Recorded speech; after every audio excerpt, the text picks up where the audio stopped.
Hi, I'm Dan Snowden, and today I want to talk about the basics of peppers. Peppers are hundreds of varieties with as many different flavor profiles. The bell pepper is the most common and most readily available and the most consumed. Come in a rainbow of colors. So how do bell peppers grow, and what is the difference between a green and a red bell pepper? Well, they grow on vines on plants similar to tomatoes.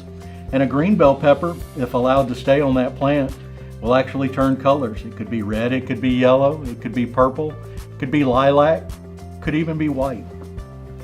As they mature, they develop the color, and the choice is basically market driven. If demand for green peppers is high, they'll pick them green.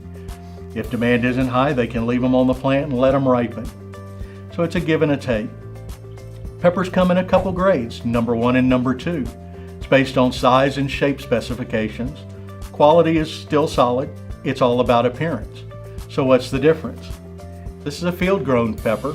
You can see it's not completely round. It's a little lumpy. It's not the prettiest to look at. This is a hothouse pepper. These are grown under controlled situations using varieties that throw this 3-lobed, round, uniform pepper. These are great if you need uniform rings or uniform julienne, or even the whole. If visual matters, pay the extra for the hothouse. If you're chopping them, save a little money and go with the field grown. Typically the field grown is packed in a 20-pound lug, where the hothouse is a 5-kilo or 11-pound container. Are bell peppers related to chili peppers? Well, they're the same botanical family, but that's really where the similarities end. Peppers contain a chemical known as capsaicin. It's in the membrane holding the seeds in the pepper. Bell peppers have 0.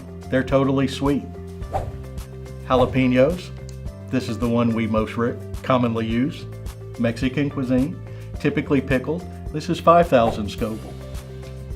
The red Fresno is related to the jalapeno. A little further up, it's about 7,500 Scoville. Now we're getting a little dangerous. We've got the serrano or mountain pepper. This is in the 10,000 range. And then we hit the nuclear end of the scale. This is the habanero. This is about 150,000. So exactly what is the Scoville scale? It was developed to subjectively determine the heat level of a pepper. Originally, 5 tasters got together, and it was the amount of sugar water solution that was required to dilute the pepper solution to an imperceptible heat level. We now use fancy electronic equipment to determine this based on the capsaicin level. So be careful. When you're using hot peppers, I recommend using gloves when you're cutting them, because once you split it open, the capsaicin goes everywhere. Make sure you wash your hands thoroughly when you're done to prevent an unnasty burn. I'm Dan Snowden, and that was everything about peppers.